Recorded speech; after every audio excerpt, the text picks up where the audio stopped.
sometimes as creatives, we tend to we want it to be right so badly. And especially in a project like this, where you really want to honor all those men and women and their stories and their experiences, that sometimes you can tend to make yourself crazy and to forget to just trust that you've done the work. And so that's what this was about. This was just a lesson in trusting the process. That's the beauty of independent filmmaking is you do the homework, you do the work, and then you make the choices that you're going to make on the day. Like that's it. Right. Absolutely.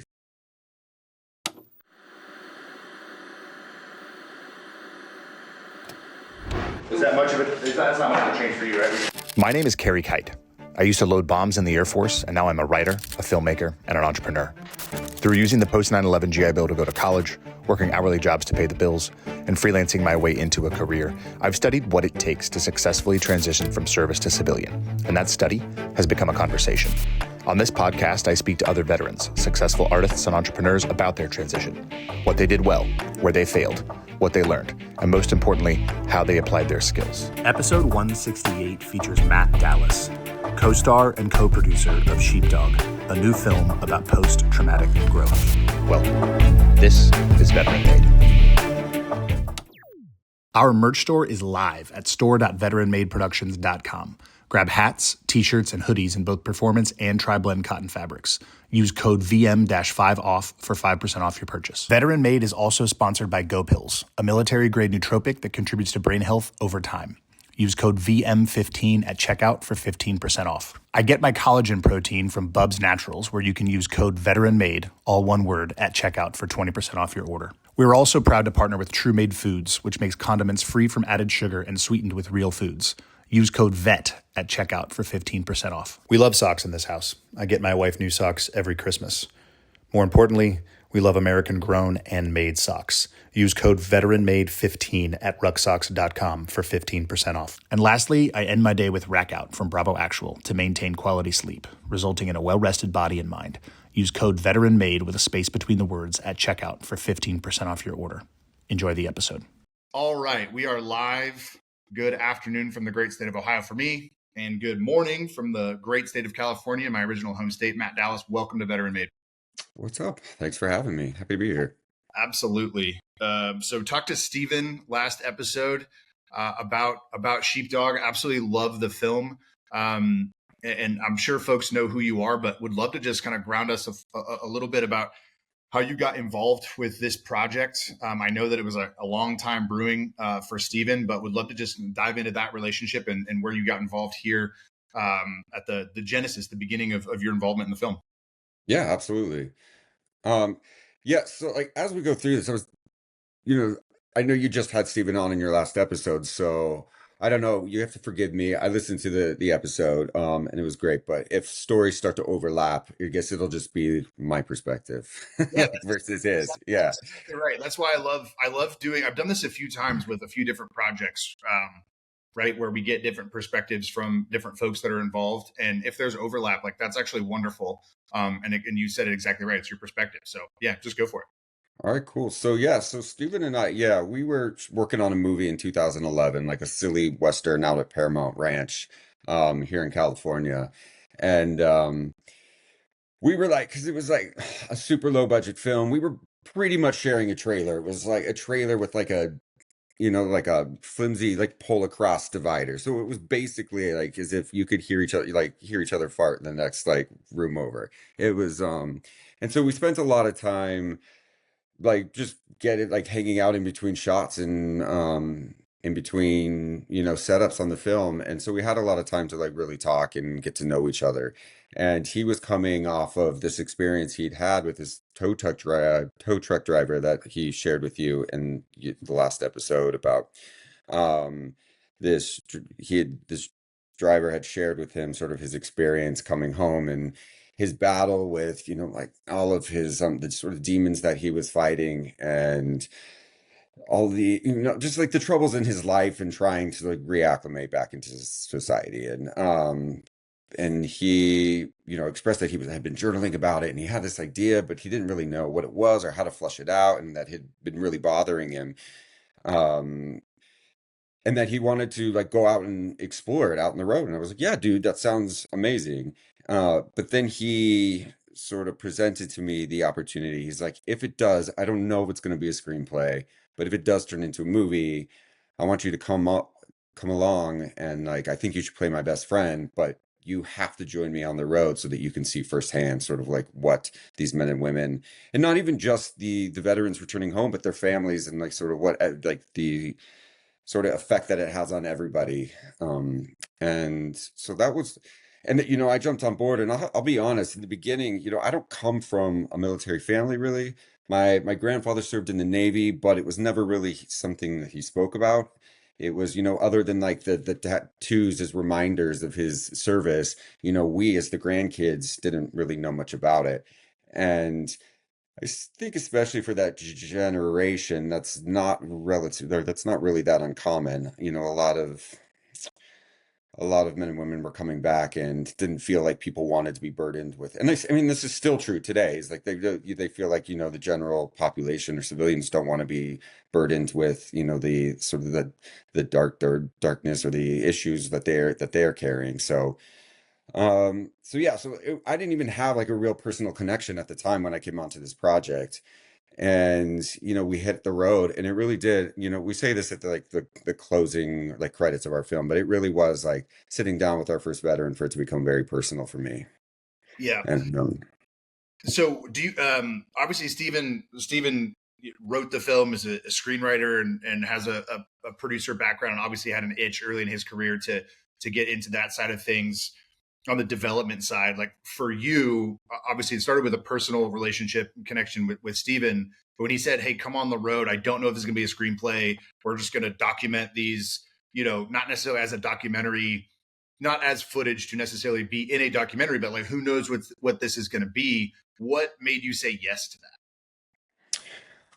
well, I think, having been in the industry for, I mean, at that time it was 2011, so yeah, so almost 10 years of like working professionally as an actor. And there are, a lot of reasons we get into this. And I know you're a storyteller and filmmaker as well, like there's a certain like passion and love for like not just storytelling, but like create like using art as a way to connect with other people, as a way to open your mind or start conversations, or all the things that are more than just the entertainment aspect of being in this industry. And I think like up until that point there was also a sort of type of story or role that I was going out for, and that I was like allowed to tell by the industry, because like you come in and you get pegged as like, this is what you do and this is how you do it. And so when this came to me, this was like an opportunity to be a part of something that felt bigger, that felt like it had some real purpose. And again, like I feel like every story has purpose, right? Like I'm not trying to discount other things that are very meaningful to people, um but this felt like something really meaningful and powerful that was, able to like really put some good into the world. And so like to me that was an exciting opportunity. I'd love to hear a little bit more on that and like go a little deeper. I think, for the veteran community, people, the easiest example that they have is Chris Pratt, right? Going from Parks and Rec to Zero Dark 30, Guardians of the Galaxy, and then doing The Terminal List, right? Mhm. Which is a very popular novel and television franchise for the community. But I don't know if it's something that a lot of people in the Gen Pop, so to speak, right, like outside of the industry or outside of storytelling, understand that like you can get typecast if you go out for a lot of things, right? You're on the CW for many years, right? Like that's something that happens, and you're like, hey, I have these skills, I have these interests, I have something else that I want to do, but I don't always get the opportunity. So now you have an opportunity to maybe do it for yourself in partnership with Steve. Oh, absolutely. And and that's it. Like I was coming off Kyle XY at that time, which was, very much of that like CW WB like demographic, right? And again, even that was like meaningful because there were like slight tones of like, I don't I don't know, that film meant a, or that series meant a lot to a lot of people. And but it did very much, I guess you could say pigeonhole, but it just was like nobody was even like thinking about you or like thinking about me in anything other than that, right? It was, just bringing me into like play for that type of content. Um, and yeah, and especially I like leading up to like when you move to Hollywood or you move to LA, and and especially if you're a word like you're an actor or like in the arts or storyteller or anything up to that point, like you're working on all sorts of stuff. Like I was coming out of high school as like a theater major, and so I was doing working on iconic plays from some of them most famous like playwrights that were like deep, and like every role was something that you could really like sink your teeth into. But then you show up and you're like, okay, you're gonna play like I don't know, jock number three or something, and and you're like, well, this isn't exactly like what I came here to do. um so yeah, I mean, so like to be able to like jump into something and say, oh, I'm gonna play something a little bit more four-dimensional or like carved out or that's layered was a pretty exciting opportunity. So how early into that process going on the road did you start to kind of craft your character? Like did you start thinking about like, okay, if this turns into a screenplay, like what like when did the development for you start? Um, yeah, maybe not till later because when we first, when we went out onto the road, we were like, let's just talk to anybody that'll talk to us. If it's a veteran, a Gold Star family member, a mental health professional, whatever. And so at the beginning, it was just like about collecting, right? It was just like about collecting stories and collecting information and also immersing into the world. And so there wasn't, I don't know, like real character, like talk about character didn't come, after that. Well, after that first road trip, we came back, and that's what like Steven took a year of really like crafting out the story. I do know that he tells this story, and I think he shared the story with you last time that there was, like his idea for like my character was sort of already like brewing in his head. Um, because he talked about this tow truck driver smiling through the pain, and I think he shared too, like I shared a story about something that was happening in my personal life or like in the industry at that time. And I guess that's like a sort, it is a natural quality that I have. I tend to like smile or like whatever through it. And so I think he had sort of a basis of like where Daryl was going to exist, like the world that Daryl existed in. And but it is funny because after we did that road trip and he wrote the script or the screenplay, he came back and there were a couple veterans that we had met with on the road, and he's like, those are the guys, like those are the guys that, when I think Daryl, that I see in my head.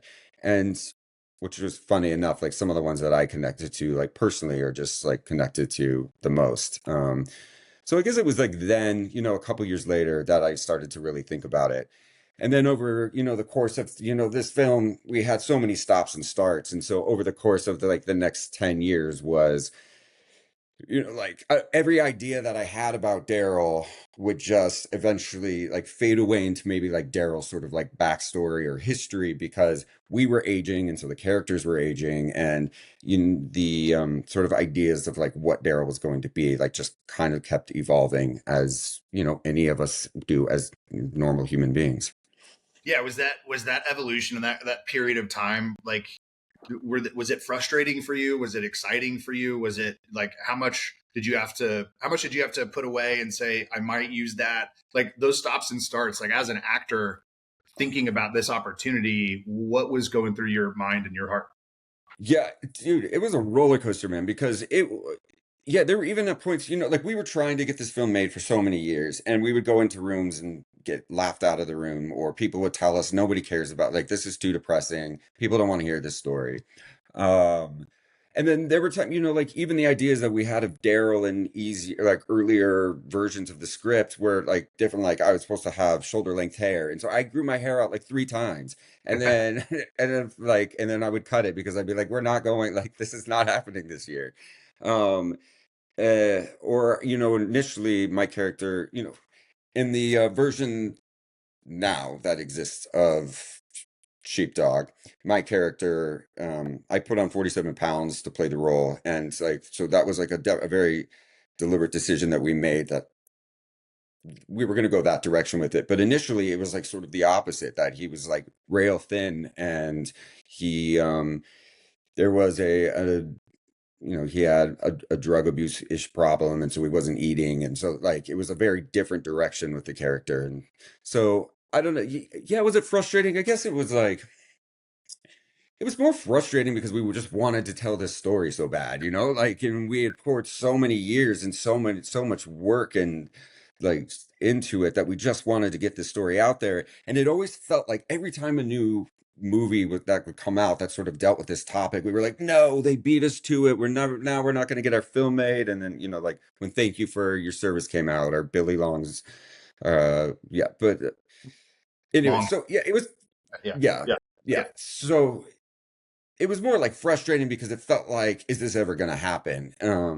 But as far as like the evolution of the character, I don't know. There was at some point, I guess, that like my producer brain, or like the filmmaker brain, it was more about just like focused on getting the story even made than it was like, oh, what's Daryl? Like, what is Daryl? Who is Daryl now? Yeah, and that's it.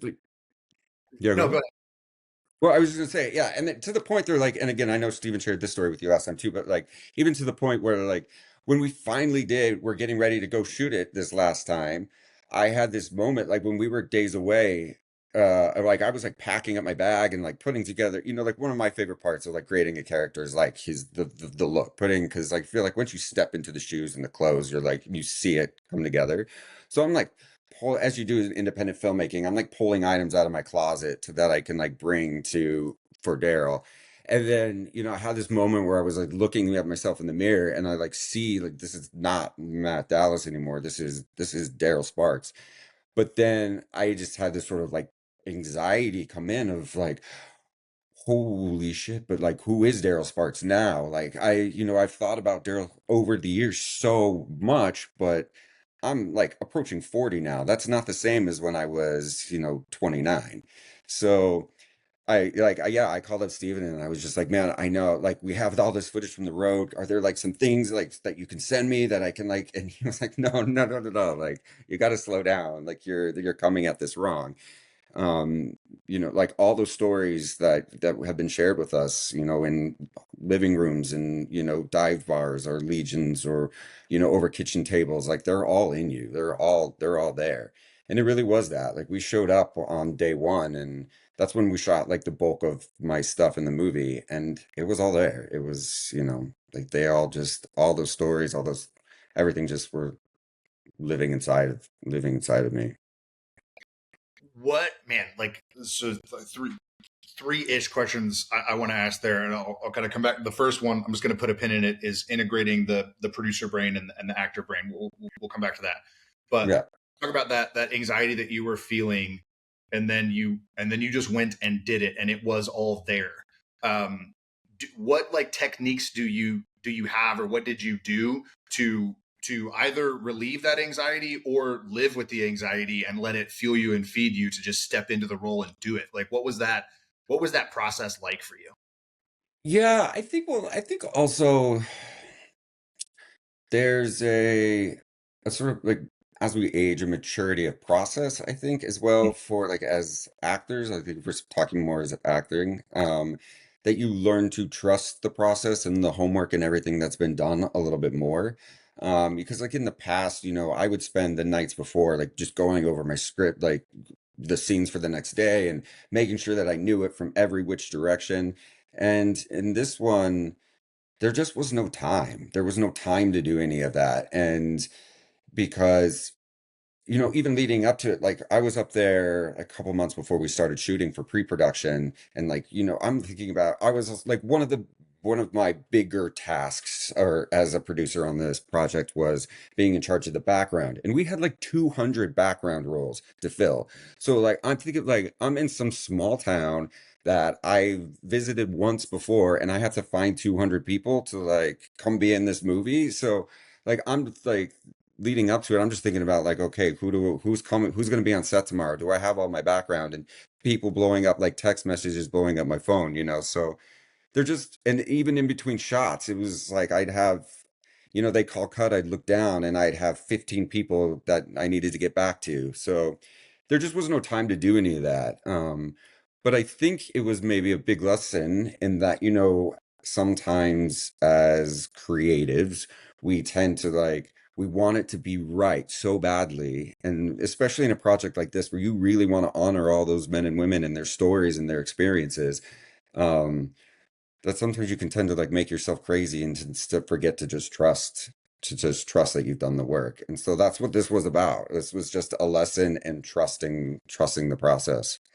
That's the beauty of independent filmmaking is you do the homework, you do the work, and then you make the choices that you're going to make on the day. Like that's it. Right. Absolutely. They're just yeah. Yeah. So you started to talk a little bit about it there, like the sort of integrating your producer brain and your actor brain. But going back to before actual pre-production, right? But those years kind of leading up, as you're talking about growing your hair out and gaining weight, and losing weight, and development of the script and the character going in different ways. How did you find the process? And forgive me, I'm not sure if you like how much of a producer background you do have, like how much producing you had done in this capacity before this, but like what was it like for you to integrate those two things and say, all right, I got to perform, but I also got to be Steven's producing partner here, and I've got to make sure that I'm giving him notes as a producer, but then I've probably got these notes I want to give him as an actor because I want to dig into, maybe it's the skinny storyline, or maybe it's the heavier storyline, right? There's how do you integrate those two things, those sides of your brain? Yeah, I mean, I guess it's like leading up to the film, the pre-production aspect of it, or even just like over the years of getting the film made, there was I don't know, like it's like the actor bit was like always set aside for it was always second to sort of like to producing at this point. It was like, oh, I have to trust again that I know how to act, I know how to process, and so that'll all come, and I can sort of set that aside for now. So whether it was script notes, which there were several versions obviously of this film over the years.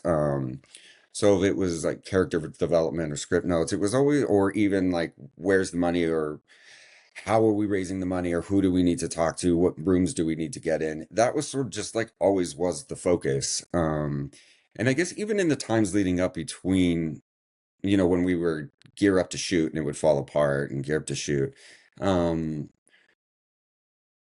yeah, I don't know, it was just about I guess turning off producer and saying, okay, now is the fun part. Now I get to, put my kids to bed and go spend a few hours in, my garage, working on the character.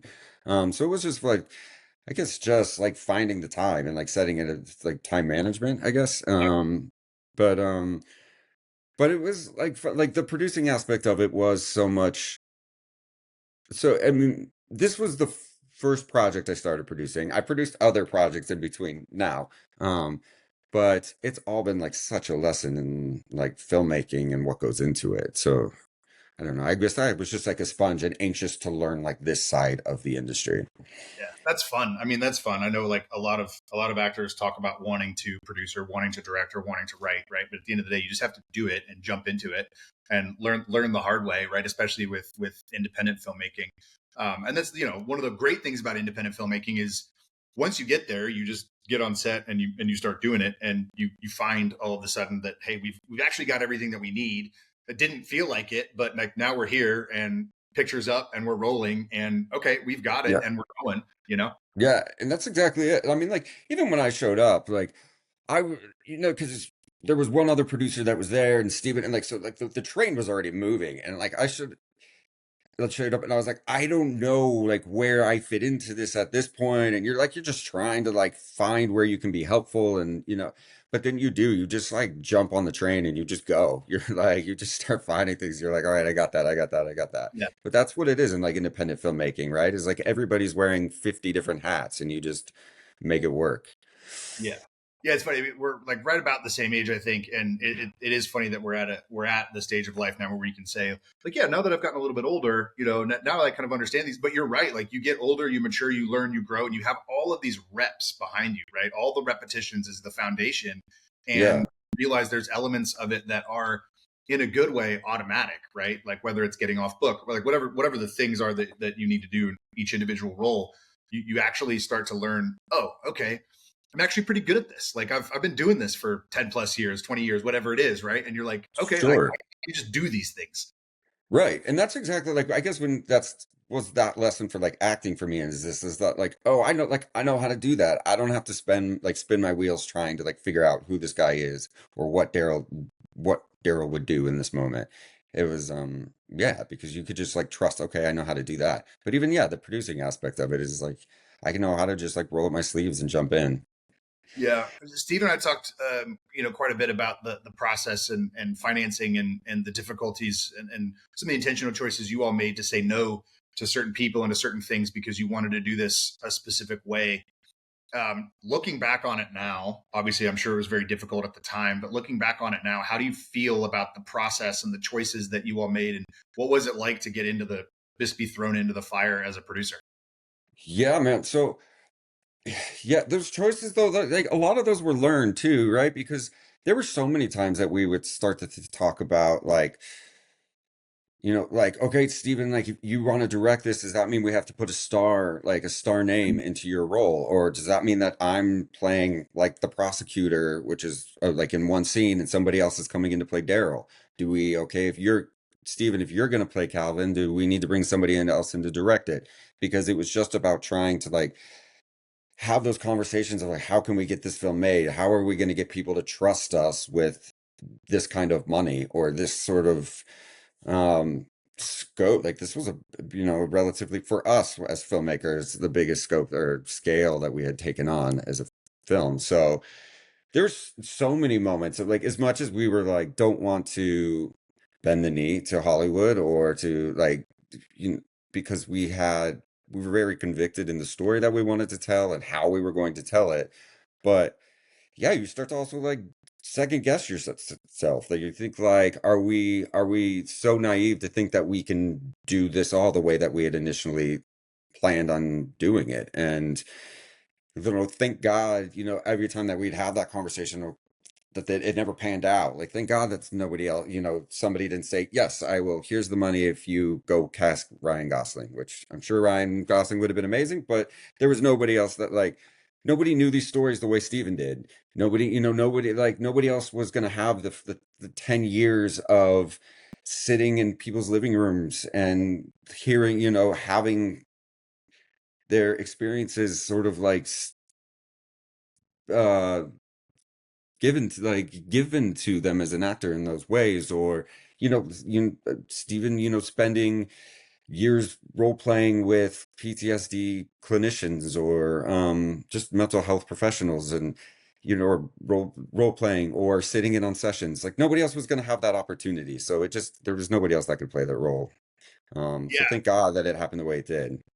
yeah, no, I'm really glad that it happened the way that it did for you guys as well. Because those I've never been in those rooms having to make those kinds of decisions, but I can imagine what it would be like to have to let go of either the director role or the starring role or the co-starring role to get the film made, right? Like you want to do this, but if somebody else slotted in the right place could help get it made, like that's a really it's a real Sophie's choice you got to make there. Right. And it happens all the time. You see it sometimes in movies and you're like, this is such strange casting. And you Yeah. realize, well, that probably happened because they had to get their movie made, right? Or like, so I don't know. We just kept fighting, and yeah, we like the universe made it happen that we got to tell it our way.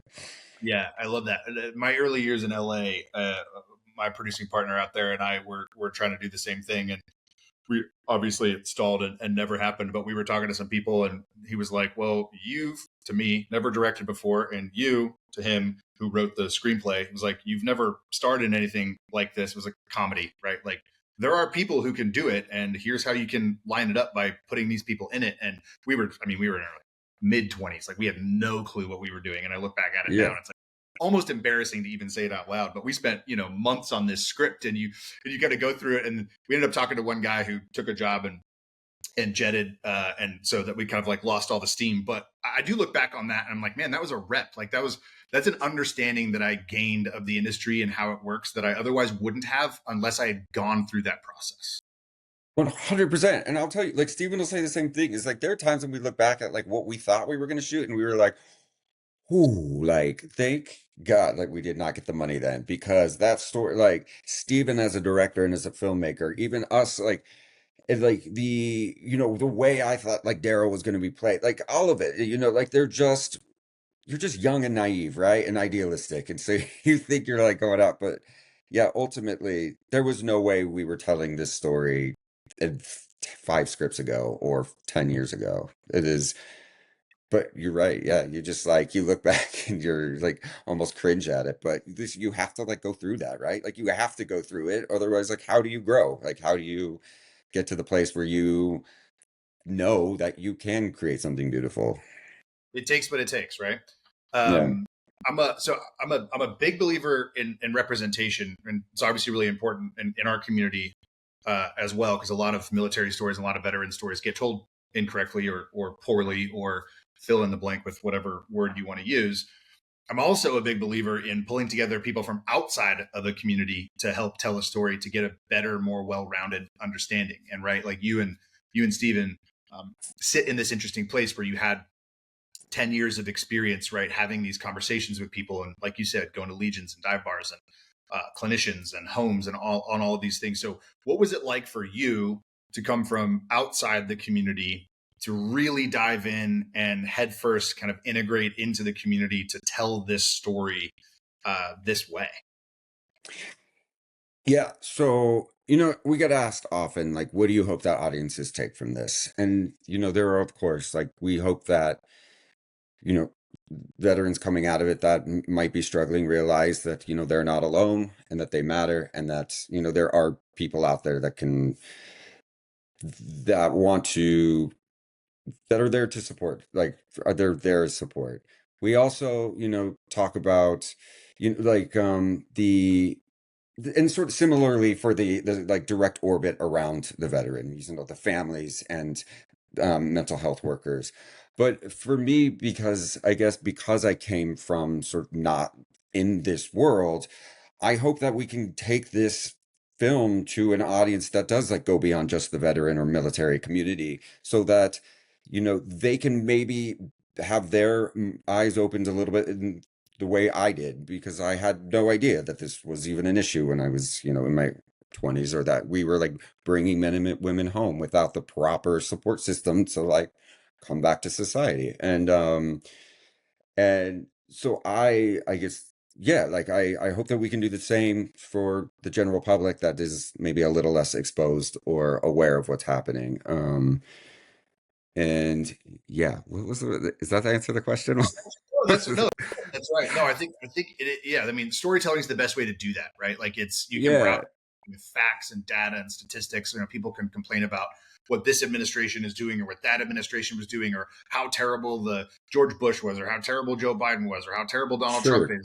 And then you look at this and you're like, wait, holy shit. Sorry. Just to be clear, the global war on terror has happened under like 5 different administrations, and in Right. order to tell the story to get this kind of response that you're talking about, we actually have to tell a story, and it has to be entertaining, and it has to be good, right? And engaged, and that's true, because it also is, because this is not a political issue. Like this is like an everybody issue, right? And that's so it is, in order to get those people engaged, is like, yeah, we have to tell a story um that can connect people and evoke emotion and conversation and all of these things that will engage and entertain at the same time. Yeah. Yeah, I was actually, we were talking with a neighbor the other night, came over for dinner, and it's Christmas, whatever. I have kids. Now that I have kids, Christmas starts on November 1st, right? Like we love Thanksgiving and we're Yeah, getting ready for it, and here in a couple of days as of this recording. But like, 3 weeks from December 1st to December 25th is not enough for me now that I've got kids. So I'm like, it starts, early in November. So we were talking about Christmas movies, and we showed our 5-year-old, our 5-year-old was watching Home Alone, all these different movies. And we were talking about this neighbor the other day. I was like, man, we watched the John Candy documentary. If you haven't seen it, it's oh phenomenal. yeah, we were just talking about this the other day. I have to see it. Yeah, I hear it's great. Yeah. And so we were talking about that documentary and like all those movies that he was in and all those movies that those guys and gals were in. And you're like, man, he was like, what happened to movies? Like, why are they just not as good anymore? And I was like, I think there isn't an edge to movies anymore. Like, you'd have like real conservative people trying to make, conservative messaged films, and then you have, whatever woke left leaning people, right, making like woke messaged films, and they're both actually just doing the same shitty thing, which is just trying to cram information down people's throats. 100%. And that's what I love about this. I told Steven, like, this felt like this felt like the KCF. What KCF like film did I say it was? Manchester by the Sea. This Yeah. just very much felt like a movie that just hits you. It has an edge to it. It has an authenticity and a realness to it, and you can tell it's not like you guys are going around saying we don't have an agenda or an ideology. You actually don't. Like, you can feel it because it has an edge to it, and it has like I'm trying to use words that, grit or whatever, but like it does. It has that quality to it, and you can tell that there isn't a political bent to it. Like, this is a human story about human beings, and all of the characters in the film, some with military backgrounds, some without, are all actually meeting each other where they are, and you're like, oh, this is what this is about.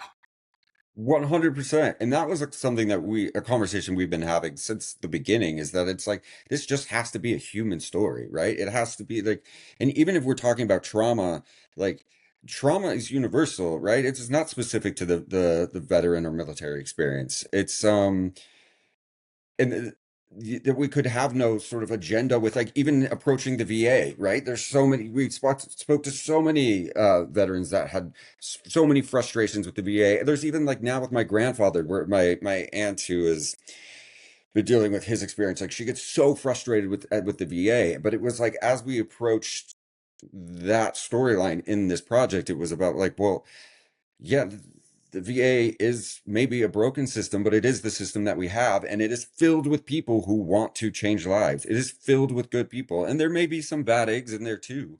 But generally speaking, like, it is, like, there was no way or world where we were coming at this with one particular agenda for, like, towards the VA. And I think it was that way with every character in this film, is that there was no judgment, right? It was just about holding up the mirror. It was just about telling the human story, and, showing the way it is. And yeah, like, sort of saying that, like, it's gonna, like, it's about community, and it's about supporting and coming together, and it's about listening and being open without judgment.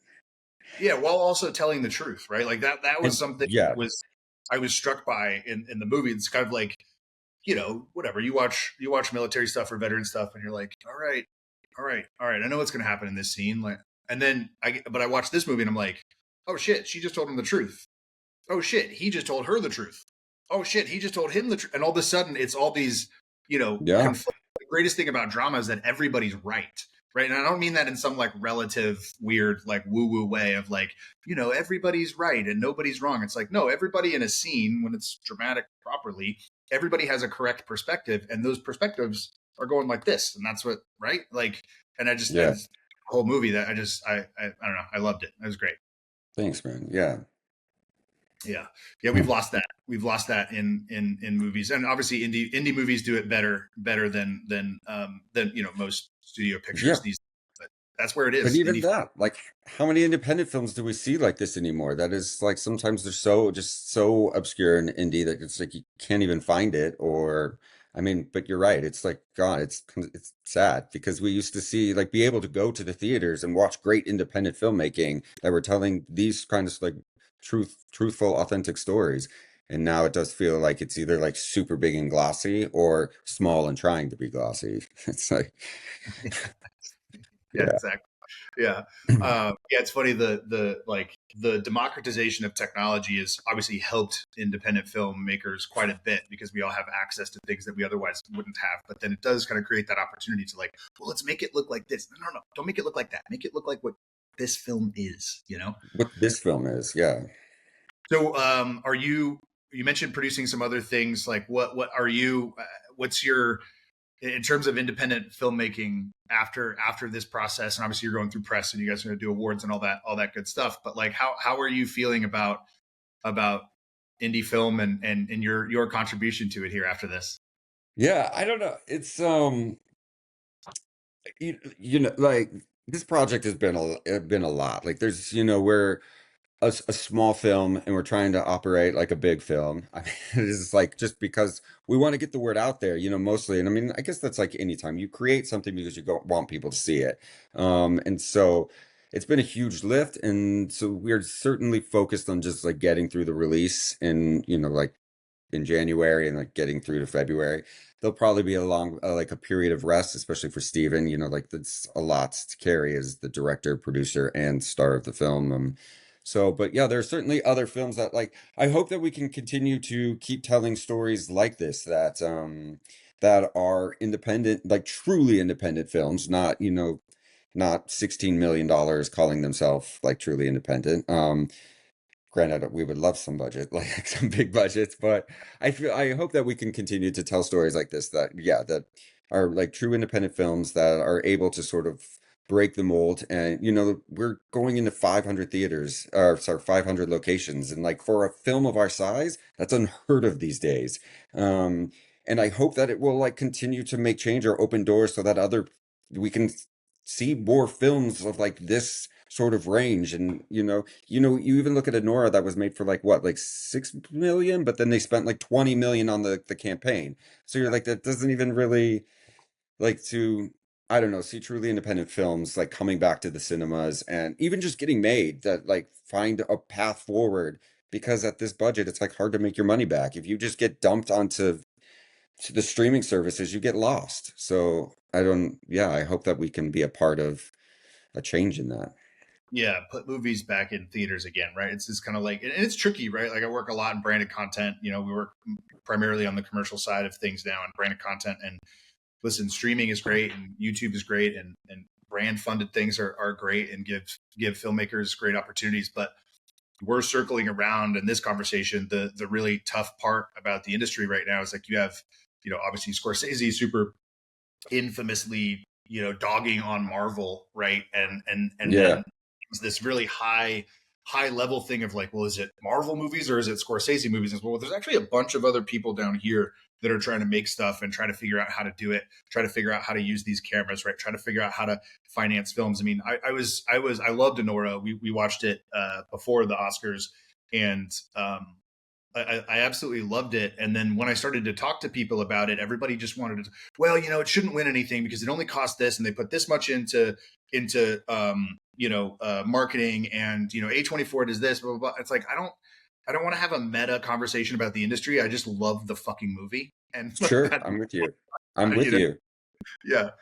Yeah, I love the Nora too. That's it. Like, but you're right. It's easy to get caught up in that. But it is. But I like. Yeah, but it was a story that wasn't a huge studio film, and I guess like, Yeah. and even A24. Like, I love A24 films. Like, I think they do great stuff. And listen, if A24 was like, Come on, let's do your next movie," I'd be fucking thrilled. Yeah. But but but I'm with you. I guess it's just about like, yeah, like how can we as independent filmmakers be able to like tell our stories as well if we don't have Neon or A24 or somebody Right. behind us? And that wasn't a knock on you for bringing up Honora in that context, by Yeah, the way. It was a great example because yeah, Neon. I mean, my brother-in-law just sent a trailer, right before we started this for the new A24 Glenn Powell movie. I'm like, hell yeah, I'm in for that. Like, it looks awesome, and I love that they're making the movies that they're making, and hopefully it will continue to trickle down. But it will take people, right? People that are listening to this, like, go to the theater, go support this movie, go support movies that you want to see in the theater. I got kids, streaming is great. But like, we tried to make it to the theater to go see movies like we did before we had kids, and we live close to our parents, and so we're able to get the childcare to be able to go on date night and do that kind of thing. But not yeah. everybody. Like, go support where you can, because we cannot lose theaters. We got to go see these movies where they're meant to be seen. I'm with you, man. And that's like, even, like we're a drama, and it's hard to get people into the theaters to go see an adult drama. But I'll tell you, as somebody who's, I saw this on my this movie Sheepdog so many times on my laptop, right? And like, it's equally as powerful. But when you see it on a screen, and like you're picking up so many things that you don't necessarily, especially with a movie is like subtle as this, and there's so many adult dramas, right? That were like this, it's like so much of it lies in the subtleties. And when it's like big like that on a screen, it just they hit you. Like it's really impactful. And so like I really like everybody I know, I'm like, no, just promise me you're gonna go watch it in the theaters because there is, and this is also a movie that like you watch a second time, a third time, because it really, and like maybe it's cliche to say, but it is an onion. And like, and there's so many things with every scene, something new is being revealed. And when you go back and watch it, you're like, you see things from earlier scenes that you're like, oh my gosh, yes. Like all these Yeah. signs, all these things leading up to that you catch that you do not catch the first time. Yeah, that's what I told my wife. I was like, I watched the screener on my iPad. Amy sent me the screener, and I was able to watch it before talking to you guys. And I'm like, I can't wait to go see this movie in a theater. For that reason. Yeah. Matt, I want to be respectful of your time. I appreciate you coming on. Appreciate you making the film. Where can folks find you? Where can folks find the film? Where do you want to drive some traffic here? Yeah, I mean, well, you can find me on social media. It's just my name, Matt Dallas. But the film you can find, please, yes, come find us on. We're very active on social media. So on Instagram, Sheepdog the movie. You can go to our website, Sheepdog, I think the movie, and you get updates there. Also TikTok, YouTube, like all of us, we're everywhere.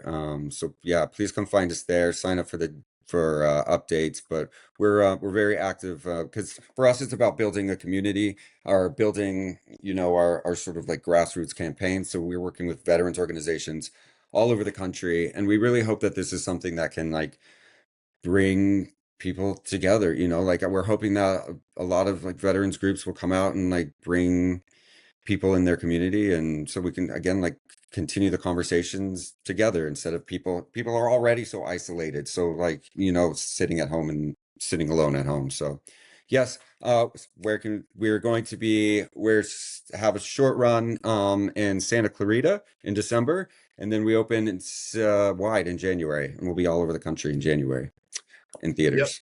Yep, sounds great. Yeah, we'll post and tag and collaborate and all that stuff, and then into January we'll send some stuff out as well to help drive people to theaters.